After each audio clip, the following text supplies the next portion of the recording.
मुझे मुझे पॉलिटिक्स का इतना नॉलेज नहीं है, सच्चाई बता रही हूँ। कभी इतना उसमें डीप में गई नहीं हूँ। किस स्टेट में इलेक्शन है उससे मेरा कोई मतलब नहीं रहता है कभी भी।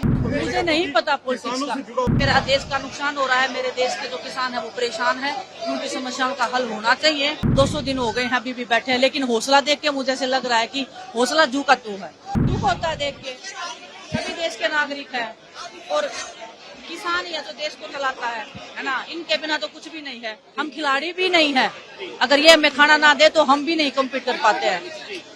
तो बस लाचारी महसूस होती है कई बार कि हम कुछ कर नहीं पाते हैं। हम देश को रिप्रेजेंट करते इतने बड़े बड़े लेवल पे, लेकिन अपने परिवार को दुखी देख के हम कुछ कर नहीं पाते हैं। तो बस सरकार से यही निवेदन है कि सुनना चाहिए। जैसे आपने पिछली बार अपनी गलती मानी थी, आपने माना था कि कुछ गलत हुआ है, उसके बाद आपने जो वादे किए थे वो पूरे करने चाहिए।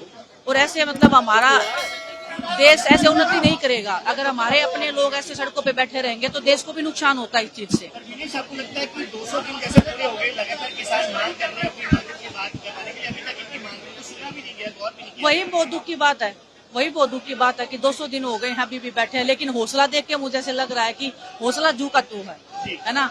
जब लंबा कोई आंदोलन चलता है तो लोगों में एक उम्मीद टूटने लग जाती है, क्योंकि हम ऐसी जगह से निकले। जब हम दिल्ली में बैठे थे तो हमारे भी हौसले ऐसे होते था कि पता नहीं कब मानेंगे, है ना। लेकिन हौसला देख के ऐसे लग रहा है कि आज पहला ही दिन है। हमारे परिवार को लड़ना आ गया है, शायद उनको पता लग गया है कि अगर उनको अपना हक चाहिए तो मेरे ख्याल से उनको सड़क पे आना पड़ेगा, उनको लड़ना पड़ेगा। और इन्हीं से देख के हमें भी मतलब बहुत हौसला मिला था कि हमें लड़ना सिखाया था, अपने हकों के लिए लड़ना सिखाया था, सच्चाई के लिए बोलना सिखाया था। तो बस मैं शुक्रगुजार हूँ परमात्मा की कि ऐसे परिवार में जन्म दिया उन्होंने, ऐसा मौका दिया मुझे कि इस परिवार को मैं जानूं, इस परिवार के दुख में सुख में हिस्सेदारी बनी रही मेरी। तो बस वही है कि विधानसभा चुनाव भी है हरियाणा में, ये सर मैं आंदोलन जो चल रहा है उसका असर सीधे तौर पर मुझे नहीं पता पॉलिटिक्स का। से जुड़ा हुआ मुद्दा है। किसान जो है वो कब तक नाराज हो रहे हैं। मुझे पॉलिटिक्स का इतना नॉलेज नहीं है, सच्चाई बता रही हूँ। कभी इतना उसमें डीप में गई नहीं हूँ। आप खेलों की पूछोगी तो मैं बता सकती हूँ, लेकिन हर जगह पे किसान है ना। वो अगर नाराज है तो आपको वो खिलाड़ियों पे भी नुकसान होता है। अगर वो हमें खाना नहीं देंगे, मैं वही बोल रही हूँ, अगर वो हमें खाना नहीं देंगे तो हम कैसे कॉम्पीट करेंगे। लेकिन वो इतने निर्दयी नहीं है, ये खाना देते हैं पूरे देश को। इतना सब होने के बाद भी ये लोग खुले दिल से पूरे देश को आज भी अनाज दे रहे हैं।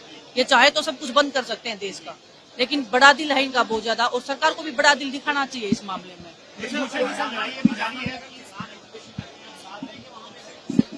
क्यों नहीं देंगे? मैं खुद, मेरी माँ ने खुद किसान मतलब खेत में काम, मैंने खुद खेत में काम किया है। मैं ओलंपिक में बाद में गई हूँ, पहले मैंने खेतों में ही काम किया है ना। तो दुख होता है यही देख के कि क्योंकि लोग ऐसे, कोई भी अपना घर परिवार छोड़ के नहीं बैठता है। हम भी जब दिल्ली में बैठे थे तो मजबूरी में ही बैठे थे, हर कोई मजबूरी में बैठता है ना। इनके पास खेत है, अपने काम कर सकते हैं। ये देश की उन्नति में बहुत बड़ी भागीदारी हमारे किसानों की है, और वो अगर सड़क पे बैठते हैं तो देश को भी नुकसान होता है इस चीज का। सर ये मैं इस चीज के ऊपर बात नहीं करूँगा, मैं अपने परिवार के बीच में आई हूँ। आप लोग अगर इस चीज को घुमाओगे तो इनका जो लड़ाई है, इनका जो संघर्ष है, उसको आप बेकार करोगे। मेरे पे फोकस नहीं है आज, मेरे पे फोकस नहीं है आज, मेरे पे फोकस नहीं है आज। हमारे इस किसान कौम के ऊपर फोकस होना चाहिए आपका, ये मेरी रिक्वेस्ट रहेगी आपसे बस।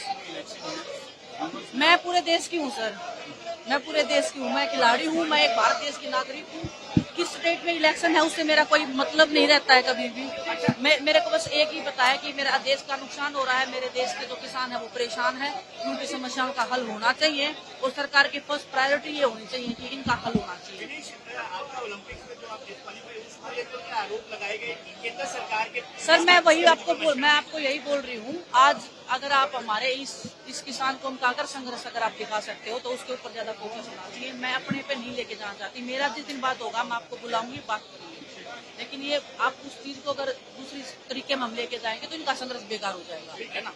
तो आप सब आ रहे हो यहाँ पे, आप लोग इनको कवर कर रहे हो, मेरे लिए बहुत बड़ी खुशी की बात है कि आप लोग साथ दे रहे हो। प्लीज इनके हक के लिए बोलते रहना, क्योंकि आपको भी पता है, आप लोग भी कहीं ना कहीं ऐसे परिवार से आते हैं, तो आप सच के साथ खड़े रहिए और संघर्ष बेकार नहीं जाएगा, इतना मुझे विश्वास है, इतना मैं बोल सकती हूँ।